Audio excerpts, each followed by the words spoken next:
வணக்கம், நான் உங்கள் எக்ஸாம் குரு காளி. இது ஒரு டெமோ கிளாஸ். நம்ம எல்லா போட்டித் தேர்வுக்கும் பயனுள்ள வகையில் ஜிஎஸ்க்கான ஒரு ஃபவுண்டேஷன் கோர்ஸ் கொடுத்துட்டு வரோம், ரெக்கார்டட் வீடியோ கோர்ஸாக. அதுக்கான ஒரு டெமோ தான் இது, ஒரு சாம்பிள். இன்னைக்கு நம்ம பார்க்க போகிற சப்ஜெக்ட் என்னன்னா இந்தியன் கான்ஸ்டிடியூஷன், இந்திய அரசியல் அமைப்பு, இந்தியன் பாலிட்டி, இந்திய ஆட்சியியல் அப்படிங்கிற முக்கியமான சப்ஜெக்ட்ல முக்கியமான தலைப்பு.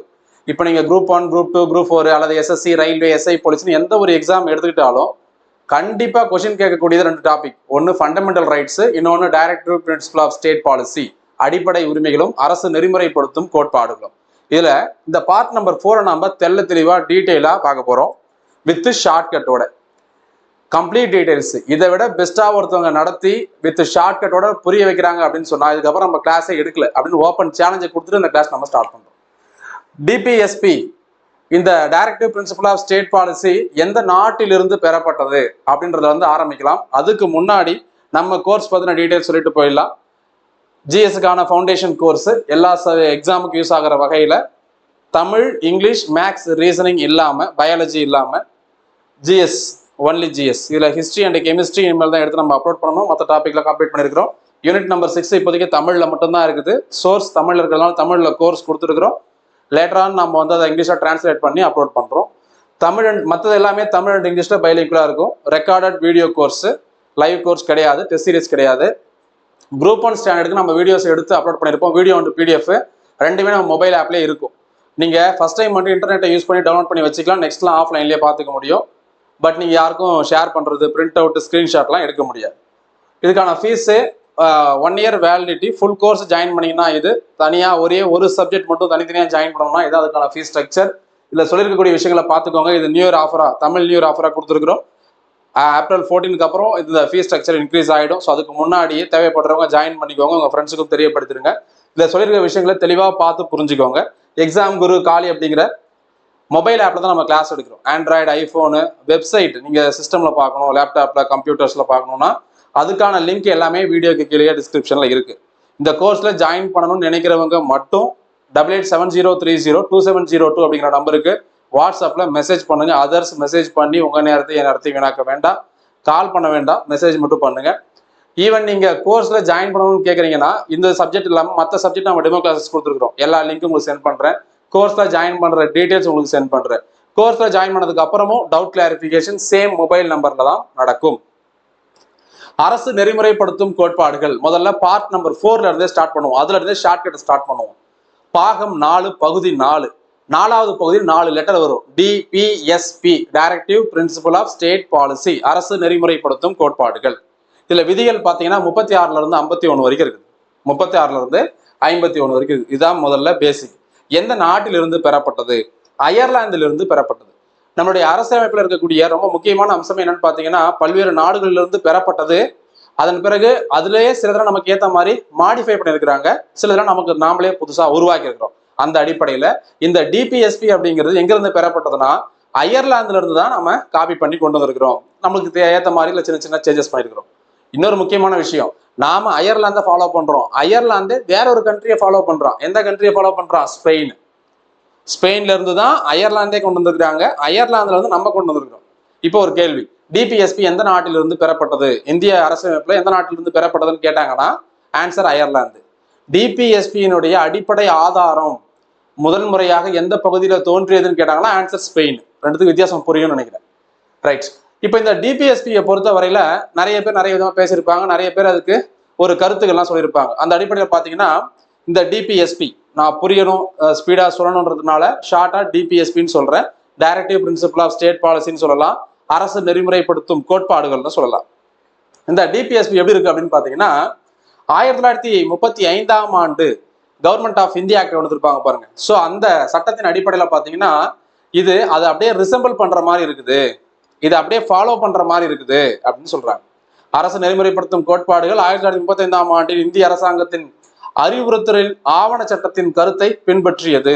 ஸோ கிட்டத்தட்ட அதில் சொல்லியிருக்க விஷயங்கள் அப்படியே பின்பற்றி ஃபாலோ பண்ணி நடக்கிற மாதிரி இருக்குது அப்படின்னு சொல்லியிருக்கிறாங்க. இந்த 36ல இருந்து 51 வரைக்கும் இருக்கக்கூடிய ஆர்டிகல்ஸை நம்ம வந்து 3 முக்கியமான கோட்பாடுகள், பிரின்சிபல்ஸா பிரிக்கிறாங்க. காந்திய கோட்பாடு, சமதர்ம கோட்பாடு, தாராள மற்றும் அறிவு சார்ந்த கோட்பாடுன்னு. இப்ப இதை சொன்னா உங்களுக்கு புரியாது, நான் மொத்தமா நடத்தி ஷார்ட்கட்டோட முடிச்சுட்டு உங்களுக்கு திரும்பவும் சொல்றேன். அப்ப நான் சொல்ல வேண்டிய அவசியம் இருக்காது, உங்களுக்கே இது மூணா ஏன் பிரிக்கிறாங்கன்றது புரிஞ்சிடும். ரொம்ப முக்கியமான பகுதி என்னன்னா, இதுக்கு முன்னாடி நம்ம பார்ட் நம்பர் 3 படிச்சுட்டு வந்திருப்போம். ஃபண்டமெண்டல் ரைட்ஸ், அடிப்படை உரிமைகள். அடிப்படை உரிமைகள் பாதிக்கப்பட்டால் ஒரு தனி மனிதன் தாராளமா என்ன பண்ண முடியும், நேரடியாக உச்ச நீதிமன்றம், உயர் நீதிமன்றத்தை நாட முடியும். அதான் ரிட்டு சொல்லுது. முக்கியமா விதி 226ல நம்ம ஹைகோர்ட்டையும், விதி 32ல ஒரு சாதாரண தனி மனிதன் உச்ச நீதிமன்றத்தையும் அணுக முடியும். எப்போ அணுக முடியும்? அடிப்படை உரிமை பாதிக்கப்பட்டால். கரெக்டுங்களா? அடிப்படை உரிமையில பிரச்சனை வந்ததுன்னா நம்ம போய் என்ன பண்ண முடியும், அதை செஞ்சு கொடுங்க, நடைமுறைப்படுத்துக்குன்னு கேட்க முடியும். அது போல இது கிடையாது. இது தார்மீக உரிமை தான். அதாவது ஒரு மனசாட்சி அடிப்படையில செயல்படணும்பா சொல்லுவாங்கல்ல, அந்த மாதிரி ஒரு சட்டத்தை உருவாக்கும் பொழுது இந்த டிபிஎஸ்பி எல்லாம் மனசுல வச்சுக்கிட்டு சட்டத்தை உருவாக்கணும். ஆனா இந்த டிபிஎஸ்பி எல்லாம் நடைமுறையில இல்ல அப்படின்னு சொல்லி நீங்க போய் என்ன பண்ண முடியாது, நடைமுறைப்படுத்த சொல்லி நீதிமன்றத்துக்கிட்ட நேரடியாக உச்ச நீதிமன்றம், உயர் நீதிமன்றத்தை நாட முடியாது. அதான் இங்க சொல்லியிருக்கிறாங்க. நான் justiciability of DPSP has always been a moot point in Indian legal system. அரசு நெறிமுறைப்படுத்தும் கோட்பாடுகள் நீதிமன்றத்தால் அமல்படுத்த முடியாதது என்பது இந்திய சட்டமைப்பில் எப்பொழுதுமே ஒரு விவாதத்துக்குரிய விஷயமாக இருந்து வருகிறது. அரசு நெறிமுறைப்படுத்தும் கோட்பாடுகள் அரசியல் அமைப்பின் நீதிமன்றத்தில் அமல்படுத்த முடியாத பகுதியாகும். அதாவது ஒருவரால் அவற்றை நீதிமன்றத்தினால செயல்படுத்த சொல்லி கேட்க முடியாதுன்னு சொல்றாங்க. இதுக்கப்புறம் பார்க்க போறது ரொம்ப ரொம்ப முக்கியம்ப்பா. நம்ம நல்லா புரிஞ்சுக்கோங்க. இன்னும் நம்ம ஆர்டிகிளே படிக்க ஸ்டார்ட் பண்ணல. அதுக்கு முன்னாடி அதை பத்தின பேசிக் எல்லாம் தெரிஞ்சுட்டு வரோம். இப்ப ரொம்ப ரொம்ப முக்கியமானது, இப்ப அடிக்கடி எக்ஸாம்ல கேட்கக்கூடிய முக்கியமான சிறப்பம்சங்கள், பெயர்களை பார்க்க போறோம். யார் யார் என்னென்ன சொன்னாங்கன்னு பார்க்க போறோம். யார் யாரு டிபிஎஸ்பியை பத்தி என்னென்ன கருத்து சொன்னாங்க பார்க்கலாமா? ஃபர்ஸ்ட்ல பாருங்க, நாவல் ஃபீச்சர்ஸ், உன்னதமான பண்புகள். கேட்டு கேட்டு தேஞ்சி போன ஒரு கொஸ்டின் டிஎன்பிஎஸ்சியில டாக்டர் அம்பேத்கர். அரசியல் அமைப்பினுடைய மனசாட்சின்னு சொன்னது கிரான்வில்லி ஆஸ்டின். இதுவும் அடிக்கடி கேட்டிருக்கிறாங்க. Heaven on the earth, DPSP நடைமுறையில் இருந்துச்சுன்னா நம்ம பூமி வந்து, நம்ம இந்தியா வந்து இந்த பூமியிலே சொர்க்க மாதிரி இருக்கும் அப்படின்னு சொல்றது யாருன்னா எம்சி சாக்லா. இது இன்னும் கேட்கலாம். லைஃப் கிவிங் ப்ரொவிஷன், இந்த டிபிஎஸ்பி வந்து அரசியல் அமைப்புக்கு வாழ்க்கை தரும் ஒன்று அப்படின்னு சொல்றது யாரு? எல்எம் சிங்வி. இது உணர்ச்சிகளின் குப்பை கூடை, டஸ்ட்பின் ஆஃப் சென்டிமெண்ட்ஸ் சொல்லியிருக்கிறார். அதாவது நிறைய நல்ல விஷயம் இருக்குது, நம்ம உணர்ச்சி வசப்பட்டு பேசுவோம்ல, அப்படி பண்ணணும் இப்படி பண்ணணும் இதெல்லாம் செய்யணும், ஆனா செய்ய முடியுமா? நடைமுறை சிக்கல் இருக்கும். அதே போலதான் இதுவும் உணர்ச்சிகளுடைய குப்பை குறைன்னு சொன்னது டிடி கிருஷ்ணமாச்சாரி. அதே போல இந்த டிபிஎஸ்பியை நம்ம நடைமுறைப்படுத்தி இருந்தோம்னா இந்திய பொருளாதார நோய்க்கு ஒரு சிறந்த மருந்தாகவே இது இருந்திருக்கும். இந்திய பொருளாதார நோய்க்கான மருந்துன்னு சொன்னது யாருன்னா நம்ம பல்கிவாலா. அடுத்தது, இதுக்கப்புறம் பெரிய பெரிய கூற்று நிறைய பேர் சொல்லியிருப்பாங்க, எல்லாத்தையும் தெளிவா பார்க்கலாம். என் ஸ்ரீனிவாசன் என்ன சொல்லியிருக்காருன்னு பாருங்க. The directives are neither properly classified nor logically arranged. அதாவது இந்த டிபிஎஸ்பி அரசு நெறிமுறைப்படுத்தும் கோட்பாடுகள் சரியாக வகைப்படுத்தப்படவும் இல்லை, தார்மீக ரீதியாக ஒழுங்கமைக்கப்படவும் இல்லை. அதாவது இதை சரியா வகைப்படுத்திருந்தா கொண்டு போய் ஃபண்டமெண்டல் ரைட்ஸ் வச்சிருக்கலாம். இதை நடைமுறைப்படுத்த சொல்லி நம்ம போய் நீதிமன்றத்தை கேள்வி கேட்க முடியும். அப்படி இல்லாம இப்படி இல்லாம கடைசியில பொதுவாகி போச்சு, இதனால பெருசா எந்த பயனுமே இல்லையே அப்படிங்கிற மாதிரி ஃபீல் பண்ணி சொல்லியிருக்காரு. அடுத்து நம்ம ஐவர் ஜென்னிங்ஸ் என்ன சொல்லியிருக்காரு பார்க்கலாம். These principles have no consistent philosophy. இதுக்கு ஒரு நிலையான கொள்கையே கிடையாது, நிலையான ஒரு தத்துவம் கிடையாது. ஏன்னா அது நடைமுறைப்படுத்தணும்ல, அப்பதான் அதுக்கு அதிகாரம் அதிகமா இருக்கும். கேசி வேர் என்ன சொல்லியிருக்காரு பாருங்க. இது நம்ம சொல்லியிருக்கோம் இல்லையா, நீதிமன்றத்தினால நடைமுறைப்படுத்த முடியாதுல்ல டிபிஎஸ்பியை, அதை சம்பந்தமா பேசியிருக்கிறார். குவாசி ஃபெடரலிசம் அப்படின்னு ஒரு கான்செப்ட், அதாவது அரை கூட்டாட்சி அப்படிங்கிற ஒரு தத்துவத்தை சொன்னதும் கேசி வேர் தான். என்ன சொல்றாரு பாருங்க. குவாசி ஃபெடரல் என்பது மாநில அரசை விட மத்திய அரசுக்கு அதிக அதிகாரம் அளிக்கப்படும் ஒரு கூட்டாட்சி வடிவ அரசாங்கமாகும். இந்தியா ஒரு அரை கூட்டாட்சி அல்லது அரை கூட்டாட்சி அரசாங்க வடிவமாக கருதப்படுகிறது. இந்திய உச்ச நீதிமன்றமும் இந்திய அரசியலமைப்பை குவாசி ஃபெடரல் என்றே வர்ணித்துள்ளது. இது வந்து டிபிஎஸ்பி சம்பந்தம் இல்லாதது. நம்ம கேசி வேர் சொன்னது இங்கதான் படிக்க போறோம். பட் கேசி வேர் சொன்ன ரொம்ப முக்கியமான இன்னொரு விஷயத்தை நம்ம பார்த்துருக்கிறோம், அதுதான் குவாசி ஃபெடரலிசம், அரை கூட்டாட்சி. இந்தியாவில் வந்து எப்படின்னு பாத்தீங்கன்னா கூட்டாட்சி முறை நடக்குது, ஃபெடரல் சிஸ்டம் தான், அது எல்லாரும் தெரியும். ஆனா என்ன சொல்றாங்க, குவாசி ஃபெடரல்னு சொல்றாங்க. ஏன்? யாருக்கு அதிகாரம் யாருக்கு அதிகமா இருக்குது? ஃபெடரல் கவர்மெண்ட்னா கூட்டாட்சி, மத்திய மாநில அரசு இணைந்து செயல்படணும். ஆனா யார் கை தான் ஓங்கி இருக்குது? மத்திய அரசு கை தான் ஓங்கி இருக்கிறது. அதனாலதான் மாநில அரசை விட மத்திய அரசுக்கு அதிக அதிகாரம் அளிக்கப்படுகிறது. அதனால இதை குவாசி ஃபெடரலிசம், அரை கூட்டாட்சி அப்படின்னு சொல்றாங்க. சுப்ரீம் கோர்ட்டும் அதான் சொல்லியிருக்குது. இப்போ நம்ம கேசி வேர் வந்து நம்ம டிபிஎஸ்பி சப்ஜெக்ட் சம்பந்தமா என்ன சொல்றாருன்னு பார்க்கலாம். இன்னைக்கு டாபிக் சம்பந்தமா manifesto of aims and aspirations moral homily, குறிக்கோள்கள் மற்றும் அபிலாஷைகள்னா என்னன்னா பேராசைன்னு அர்த்தம். பேராசை, குறிக்கோள் மற்றும் பேராசைகளின் அறிக்கை, தார்மீக நம்பிக்கை. அதாவது நிறைய விஷயங்கள் சொல்லியிருக்கிறாங்க. குறிக்கோள் இருக்குது, பட் இதை நடைமுறைப்படுத்தல சிக்கல் இருக்குதுன்றத கேசி வேறும் நம்மளுக்கு சொல்றாரு. கேடி ஷா ரொம்ப முக்கியமான நபர், உச்சநீதிமன்ற நீதிபதியாக இருந்தவர். இவர் என்ன சொல்றாருன்னா, பக்தி சார்ந்த மிகைகள், அதாவது பயஸ் சூப்பர்ஃப்ளூயிட்டிஸ், இது ரொம்ப ஆன்மீக ரீதியாக நம்ம பக்தினா நம்ம போயிட்டு கடவுள் நம்பிக்கை அப்படி போயிடக்கூடாது. இந்த இடத்துல சட்டம், அதை சார்ந்த மக்கள், அதை நடைமுறைப்படுத்தும் விதம், அதை பத்தி நம்ம பார்க்கணும். ஒரு ஆன்மீக ரீதியாக ரொம்ப இன்டென்சிவா இருக்குது. அதே நேரத்துல a check on a bank payable only when the resources of the bank permits. அதாவது நம்ம காந்தி சொல்லியிருப்பார், படிச்சிருப்போம், கிரிப்ஸ் அறிக்கையை வந்து திவாலாகி கொண்டிருக்கனுடைய வங்கியின் பின் தேதியிட்ட காசோலை அப்படின்னு சொல்லியிருப்பார் இல்லையா, கிரிப்ஸ் மிஷனை. அதே போல இந்த இடத்துல இவர் என்ன சொல்றாரு அப்படின்னா, a check on a bank payable only when the resources of the bank permits. ஒரு செக் கொடுக்குறாங்க, வங்கியில் நிதி ஆதாரங்கள் அனுமதிக்கும் போது மட்டுமே செலுத்தப்படக்கூடிய ஒரு வங்கியின் காசோலை. இப்போ நான் செக்கு கொடுத்துட்றேன், செக்கு கொடுத்துட்டேன்னா என் அக்கௌண்ட்ல காசு இருக்கணும்ல. நான் பாட்டுக்கு ஒரு செக்ல இருந்தா 1 லட்சம் கைட்டு கொடுத்துருந்தா செக் எடுத்துக்க போனா செக் பவுன்ஸ் ஆகும்ல. அது மாதிரி சொல்றாரு இந்த டிபிஎஸ்பி. ஐவர் ஜென்னிங்ஸ் திரும்ப என்ன சொல்லியிருக்காரு அப்படின்னு பாத்தீங்கன்னா, இதை ஒரு பக்தியுள்ள அபிலாஷைகள், இது ஆன்மீக ரீதியாகவும் சட்ட ரீதியாகவும் ஆனா மிகப்பெரிய பேராசையாகவும் இருக்கிறது அப்படின்னு கேடி ஷா சொல்லியிருக்கிறாரு. சாரி, ஐவர் ஜென்னிங்ஸ் சொல்லியிருக்கிறாரு. நஸ்ருதீன்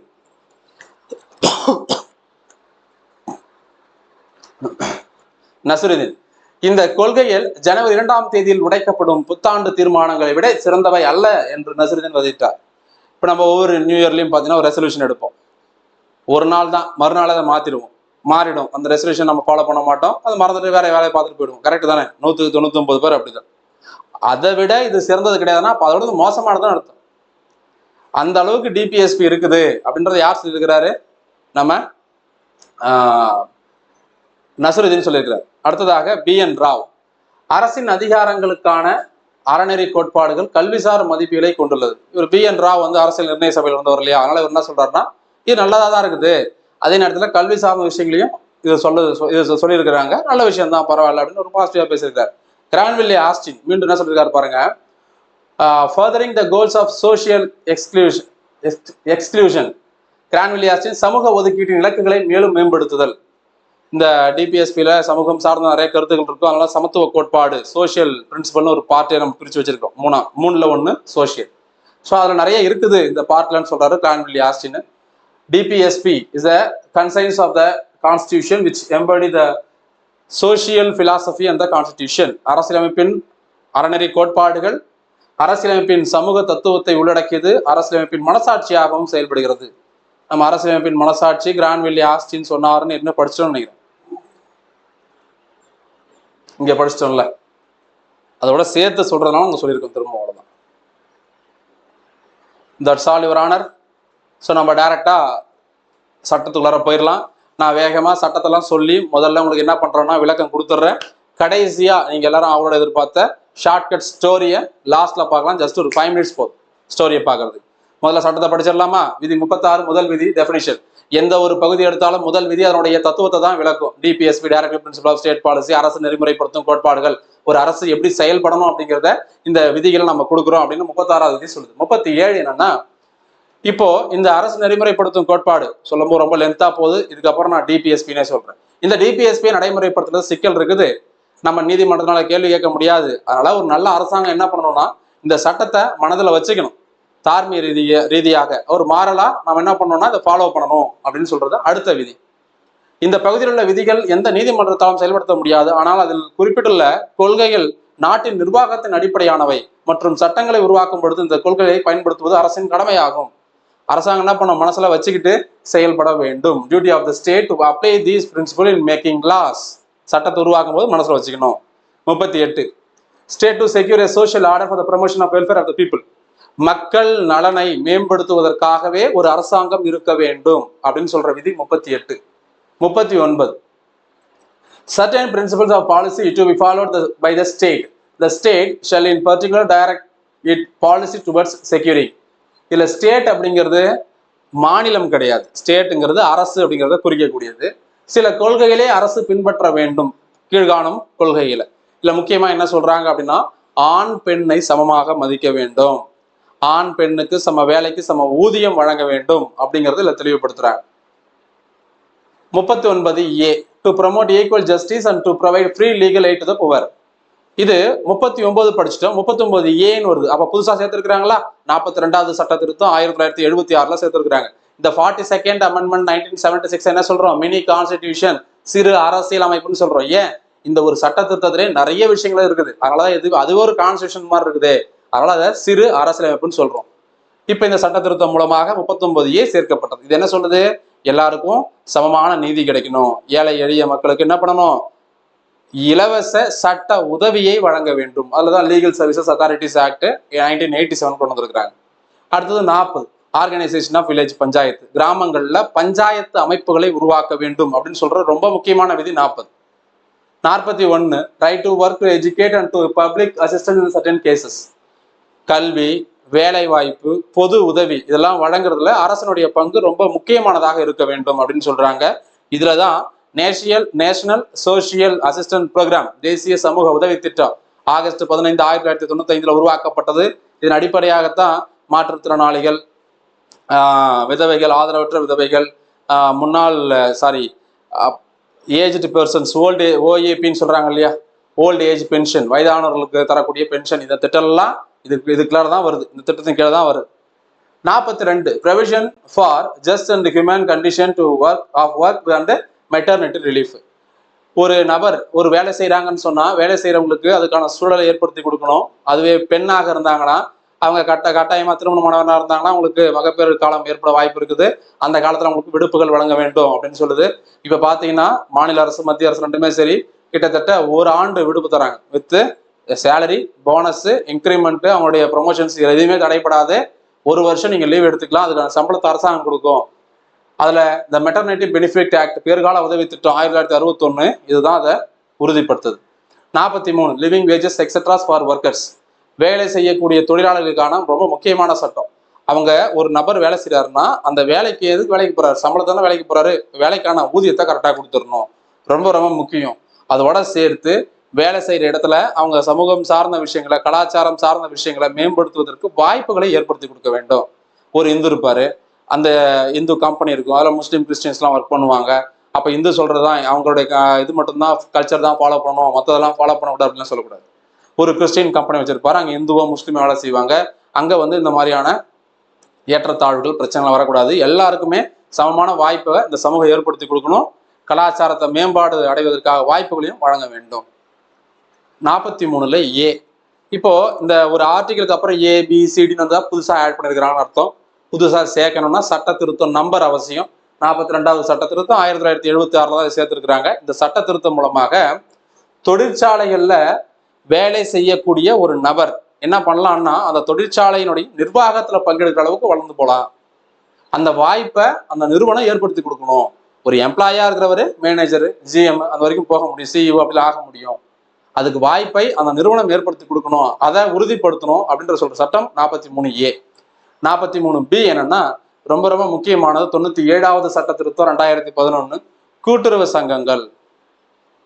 இப்போ நம்ம கோஆபரேட்டிவ் சொசைட்டின்னு சொல்றோம் இல்லையா, அந்த கூட்டுறவு சங்கங்களை உருவாக்கி அதன் மூலமாக தன்னார்வு, அப்புறம் சுய வேலை வாய்ப்பு, சுய பயிற்சிகள், அதுக்கப்புறம் நிறைய லோன்ஸ்லாம் கொடுத்து என்கரேஜ் பண்றாங்கல்ல அவங்கள ஒரு தொழில் முனைவோராக மாற்றுவதற்காக, ஆண்டர்பிரினர்ஸா.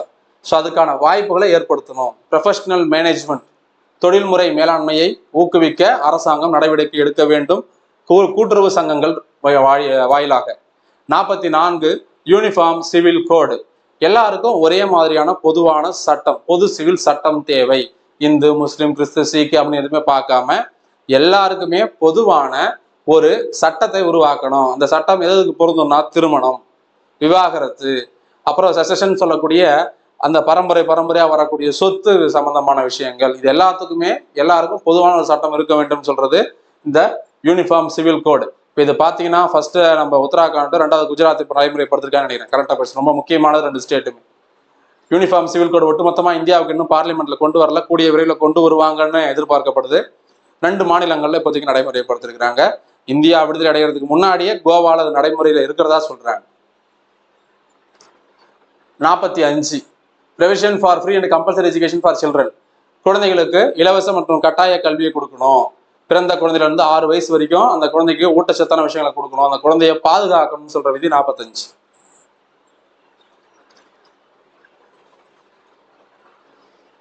ஸோ இந்த அனைவருக்கும் இலவச கட்டாய கல்வியை வந்து கொண்டு வந்த முக்கியமான சட்ட திருத்தம் 86வது சட்ட திருத்தம் 2002. 46 promotion of educational and economic interest of schedule caste, schedule tribes and other weaker sections of the nation of the state. ஒரு அரசினுடைய மிகவும் பின்தங்கி இருக்கக்கூடியவங்க, பொருளாதாரத்தில் பின்தங்கி இருக்கிறவங்க, எஸ்சி எஸ்டி எஸ்சிஏ இந்த மாதிரி நபர்கள் எல்லாத்தையுமே அவர்கள் எல்லாரும் என்ன பண்ணணும், அவருடைய கல்வியிலையும் பொருளாதாரத்திலையும் மேம்படுத்துவதற்கான வேலைகளை அரசாங்கம் செய்யணும். 47 duty of the state to raise the level of nutrition standard living and to improve the public health. ஒரு அரசினுடைய கடமையா சொல்றாங்க டியூட்டி ஆஃப் த ஸ்டேட். என்ன சொல்றாங்க தெரியுமா, ஒரு அந்த அரசுனா என்ன, ஒட்டுமொத்தமா நிர்வாகம் பண்ணக்கூடிய ஒரு அரசாங்கம் தான். அதை நீங்க ஒரு மாநிலம்னு எடுத்துக்க கூடாது. திரும்பவும் சொல்றேன், அரசாங்கம் அவங்க கீழே இருக்கக்கூடிய மக்களை எப்படிலாம் பண்ணணுமா, எப்படிலாம் பாதுகாக்கணுமா பாருங்க.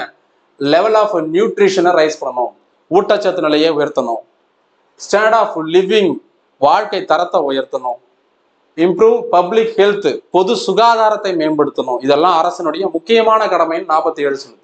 47 இன்னொரு முக்கியமான பாயிண்ட் இருக்குது. அதுதான் என்னன்னு பார்த்தீங்கன்னா, உடலுக்கு தீங்கு விளைவிக்கக்கூடிய மருந்துகள், மாத்திரை, அதுக்கப்புறம் இந்த சிறப்பு அதெல்லாம் சேர்த்துதான்.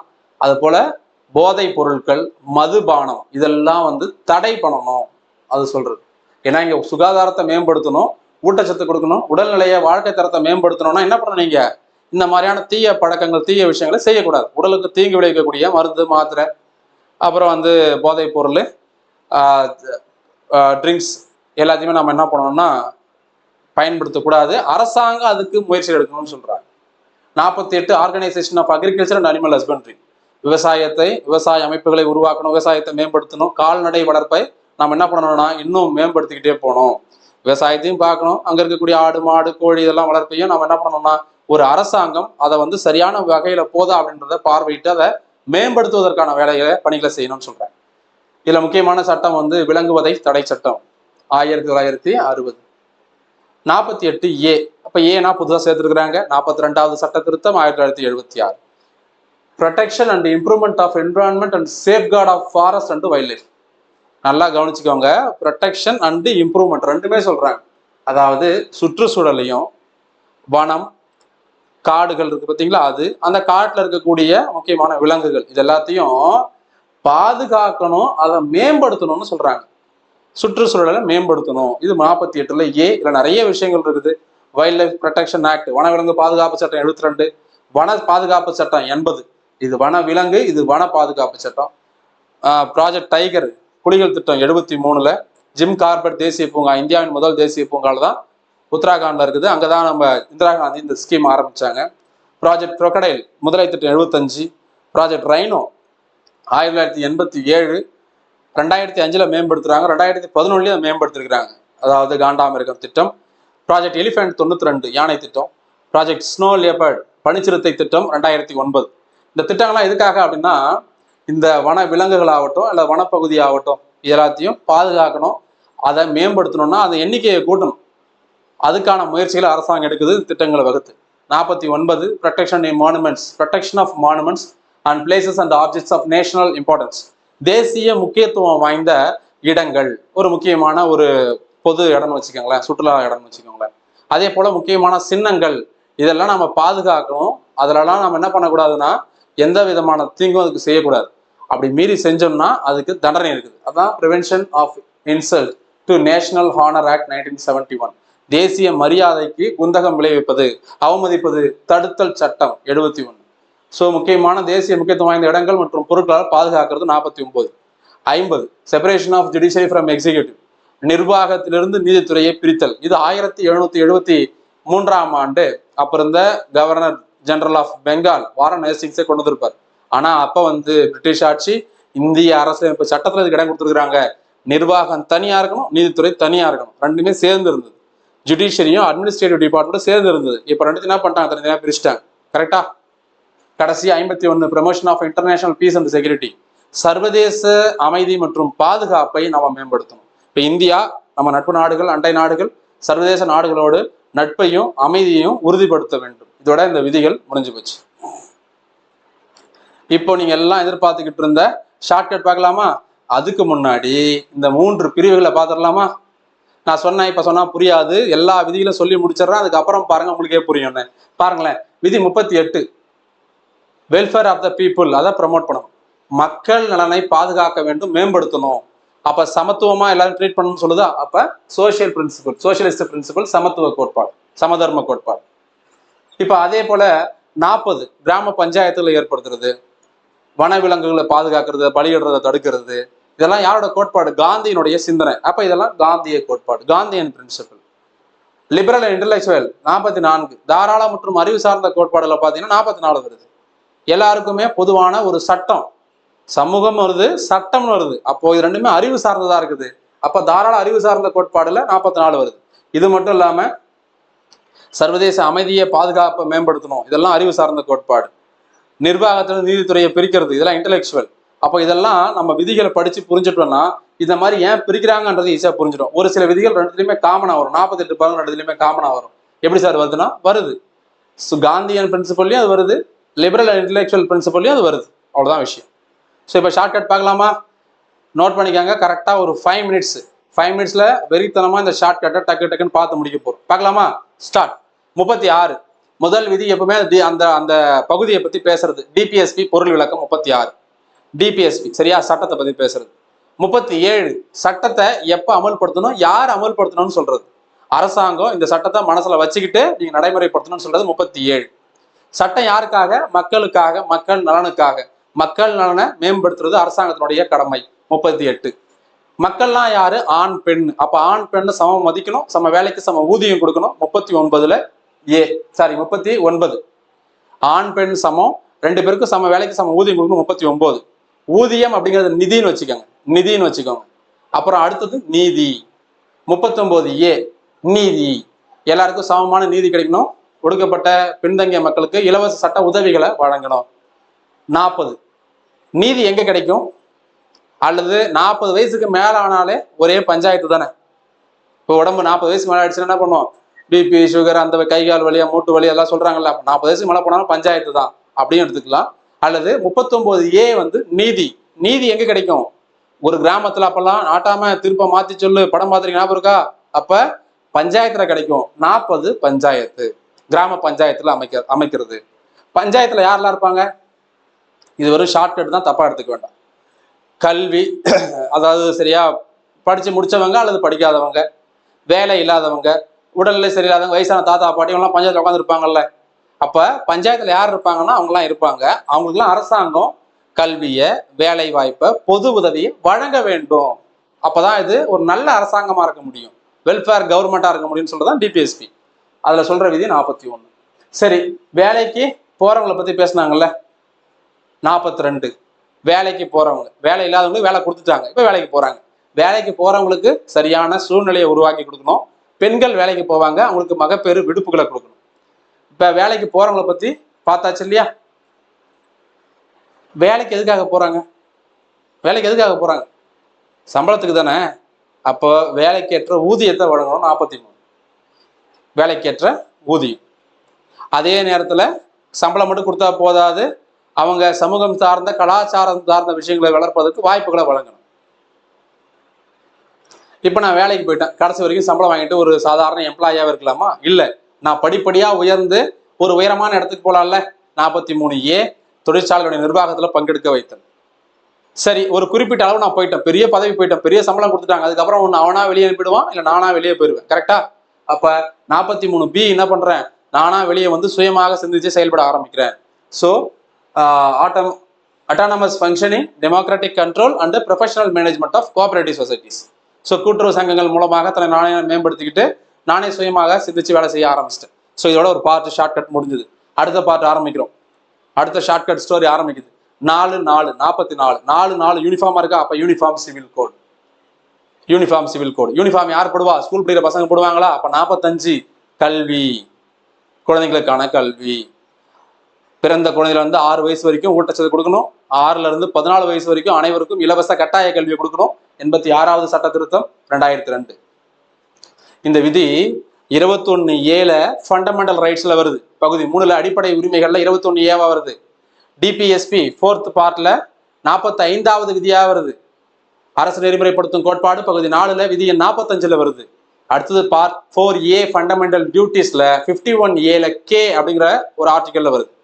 பகுதி 4A அடிப்படை கடமைகள்ல 51 கேபிட்டல் லெட்டர் ஏக்கு உள்ளார வரக்கூடிய ஸ்மால் லெட்டர் கேல வருது. இந்த 3 இடங்கள்ல இந்த விதியை பத்தி நம்ம படிக்க போறோம். இப்போ ஸ்கூல் படிக்கிற பசங்களை நம்ம பார்த்துருந்தோம். 44 யூனிஃபார்ம் சிவில் கோடு. யூனிஃபார்ம் யார் போடுவா? ஸ்கூல் படிக்கிற பசங்க போடுவாங்க. அப்ப குழந்தைகளுக்கு இலவச கட்டாய கல்வி கொடுக்கணும். கல்வி கொடுத்தா ஆட்டோமேட்டிக்கா அவங்க என்ன பண்ணிடுவாங்க? பொருளாதாரத்துல மேம்பட்டுருவாங்களா? ஒருத்தன் படிச்சுட்டானா ஆட்டோமேட்டிக்கா வேலைக்கு போயிடுவானா? அப்ப எஜுகேஷன் அண்ட் எக்கனாமிக் இன்ட்ரெஸ்ட். இப்போ அவனுக்கு பணம் வந்துருச்சு. அப்ப என்ன பண்ணுவாங்க? ஆட்டோமேட்டிக்கா அவனுடைய உடல் நலன், அவனுடைய ஊட்டச்சத்து எல்லாம் அவனே மேம்படுத்திக்குவானா? இப்போ 47 நியூட்ரிஷன் லெவலை இம்ப்ரூவ் பண்ணிக்குவான். அவனுடைய லிவிங் லைஃப் அதனுடைய ஸ்டாண்டர்டை வந்து இன்க்ரீஸ் பண்ணிப்பான். இப்போ அவனுடைய ஹெல்த்தையும் பார்த்துப்பான். காசு பணம் வந்து அவனை பார்த்துக்க போறான். கரெக்டா? 47 இதெல்லாம் பார்த்துக்கும் போது கூடவே சேர்ந்து ஒரு கெட்ட பழக்கம் வரும். தவறான சிந்தனைகள், எண்ணங்கள். அப்போ அதெல்லாம் நம்ம தடுத்து நிறுத்தணும். குறிப்பாக போதைப் பொருளை பயன்படுத்தக்கூடாது. ஞாபகம் வச்சுக்கோங்க. 48 இப்போ நிறைய பணம் சேர்ந்து போச்சு. அவன் என்ன பண்ணுவான்? அடுத்தது பெரிய பெரிய பணக்காரலாம் என்ன பண்றாங்க? இப்போ 10 ஏக்கர், 20 ஏக்கர், 50 ஏக்கர், 100 ஏக்கர், லட்சம் ஏக்கர்ல என்ன பண்றாங்க? விவசாயம் பண்ண ஆரம்பிச்சிட்டாங்க. இப்போ அம்பானி, அதானில இருந்து பெரிய பெரிய பணக்காரங்கள இருந்து நம்ம ஊர்ல இருக்கக்கூடிய பெரிய பெரிய பண்ணையாளர் என்ன பண்றாங்க? எல்லாருமே காசு அதிகமா வச்சிருந்தாங்கன்னா எல்லாத்தையும் பாத்துக்கிறாங்க. யூனிஃபார்ம் சிவில் கோடு. யூனிஃபார்ம் போட்டா 44 யூனிஃபார்ம் போட்டா ஸ்கூலுக்கு போய் ஸ்கூல் படிக்கணும், நல்லா படிக்கணும். 45 ஸ்கூல் படிச்சோம்னா ஆட்டோமேட்டிக்கா பொருளாதாரத்துல மேம்படுவோம். 46 பொருளாதாரம் வந்துச்சுன்னா நம்ம உடம்பு, வாழ்க்கை தரத்தை, சுகாதாரத்தை பார்த்துப்போம். எல்லாத்தையும் 47 எல்லாத்தையும் பார்த்துட்டோம்னா ஆட்டோமேட்டிக்கா நம்மள்ட்ட அதிகமா இன்னும் காசு இருந்தா என்ன பண்ணுவோம்? 48 விவசாய நிலங்களை வாங்குவோம். ஆடு மாடு கோழிலாம் வளர்ப்போம். 48A ஆடு மாடு கோழில என்ன சாப்பிடும்? நம்ம சுற்றுச்சூழல்ல இருக்கக்கூடிய, நம்ம வீடுகள் பக்கத்தில் இருக்கக்கூடிய இலை, தழை, மரங்கள் இதெல்லாம் இருக்கக்கூடிய பொருள்லாம் சாப்பிடுறது இல்லையா? அப்ப சுற்றுச்சூழலை சாப்பிடுறது, சுற்றுச்சூழலை மேம்படுத்துறது, காடுகளை மேம்படுத்துறது. காட்டெல்லாம் போய் ஆடு மாடெல்லாம் மேயும். அப்ப காடு, அதுல இருக்கக்கூடிய விலங்குகள்லாம் பாதுகாக்கிறது. 49 protection of monuments and important public importance. பொதுமக்களுடைய முக்கியமான பொது சொத்துகள், சின்னங்கள், இடங்கள், அதெல்லாம் என்ன பண்ணணும்? பாதுகாக்கணும். 49 ஒரு கிரிக்கெட் பிளேயர் 49 என்ன பண்ணுவாரு? டிஃபென்ஸ் ஆடுவார். ஏன்னா 50 போடும். இன்னும் ரன் அடிச்சாருன்னா ஒரு அச்சீவ்மெண்ட். அப்ப என்ன பண்றாருன்னா ரொம்ப சேஃபா பிளே பண்ணுவார். கரெக்ட் தானே? அப்ப 49 என்ன பண்ணுவாரு? டிஃபென்ஸ் ஆடுவாரு, ப்ரொடெக்டிவா ஆடுவாரு. அப்ப 49 ப்ரொடெக்ஷன், பாதுகாப்பு. அவ்வளவுதான். தேசிய சின்னங்கள், முக்கியத்துவம் வாய்ந்த இடங்களை பாதுகாக்கிறது 49. கடைசியா 50 separation of judiciary from executive. நிர்வாகத்திலிருந்து நீதித்துறையை பிரித்தல். 50-50 ஞாபகம் வச்சுக்கோங்க. 50 பிரிக்கிறது இல்லை. அப்போ நீ நிர்வாகத்திலிருந்து நீதித்துறையை பிரிக்கிறது, அட்மினிஸ்ட்ரேட்டிவ் டிபார்ட்மெண்ட்ல இருந்து ஜுடிஷியரியை பிரிக்கிறது. ஸோ பெரிய ஸ்டோரியை பார்த்து முடிச்சிட்டோம். 51 promotion of international peace and security. சர்வதேச அமைதி மற்றும் நம்ம நட்பு வந்து மேம்படுத்தணும், பாதுகாக்கணும். ரொம்ப ரொம்ப முக்கியமானது. இதோட முடிஞ்சது இல்லையா? அதனால அமைதின்னு சொல்லி இதோட நம்ம இந்த விதிகளை முடிவுக்கு கொண்டு வரலாம். இந்த டெமோ வீடியோவும் முடிவுக்கு வந்து விட்டது. கிளாஸ் புரிஞ்சுதா? அண்டர்ஸ்டாண்ட் ஆச்சா? ஈஸியா இருந்ததா? ஷார்ட்கட் புரிஞ்சுதா? நிறைய இன்ஃபர்மேஷன் சொன்னோமா? இதை விட 10 மடங்கு பெஸ்டா தான் இந்த கோர்ஸ் நம்ம கொடுத்துருப்போம். ஜிஎஸ் கோர்ஸ் இது கான்ஸ்டியூஷன்ல பார்ட் நம்பர் 4 மட்டும் கிடையாது, எல்லா சப்ஜெக்ட்டுமே நம்மள பெஸ்ட்டா தான் கொடுத்துருப்போம். நான் முதல்ல சொன்ன மாதிரி தான் இது ஒரு open challenge to all, every one. இதை விட பெஸ்டா நடத்தணும், கண்டென்ட் கொடுக்கணும், ஷார்ட்கட் சொல்லணும், புரிய வைக்கணும். அப்படி பண்ணாங்கன்னா அதுக்கப்புறம் நம்ம கிளாஸே எடுக்கலன்னு ஓப்பன் சேலஞ்ச் தான் நம்ம கிளாஸ் ஸ்டார்ட் பண்ணிருந்தோம். இப்போ நீங்க அதை ஃபீல் பண்ணிருப்பீங்க நம்புறேன். இந்த கோர்ஸ்ல ஜாயின் பண்ணணும்னு நினைக்கிறவங்க மட்டும் இந்த நம்பருக்கு மெசேஜ் பண்ணுங்க வாட்ஸ்அப்ல. இந்த கோர்ஸ்ல எப்படி ஜாயின் பண்ணணுன்ற டீடைல்ஸ் சொல்றேன். இந்த ஃபீஸ் ஸ்ட்ரக்சர்லாம் பார்த்துக்கோங்க. இது ஏப்ரல் 14 அப்புறம் இன்க்ரீஸ் ஆகிடும். அதுக்கு முன்னாடி ஜாயின் பண்ணிக்கோங்க. உங்க ஃப்ரெண்ட்ஸ் போட்டித் தேர்வுக்கு தயாராகக்கூடிய டிஎன்பிசி, எஸ்எஸ்சி, ரயில்வே, போலீஸ் எந்த ஒரு எக்ஸாம் ப்ரிப்பேர் பண்ணிட்டு இருக்கிற உங்க ஃப்ரெண்ட்ஸுக்கு இதை ஷேர் பண்ணி விடுங்க. நீங்களும் ஜாயின் பண்ணுங்க. உங்க ஃப்ரெண்ட்ஸ் தேவைப்படுறவங்களுக்கும் இதை ரெஃபர் பண்ணி அவங்களையும் ஜாயின் பண்ண சொல்லுங்க. அடுத்த ஒரு டெமோ வீடியோ சந்திக்கலாம். நன்றி, வணக்கம்.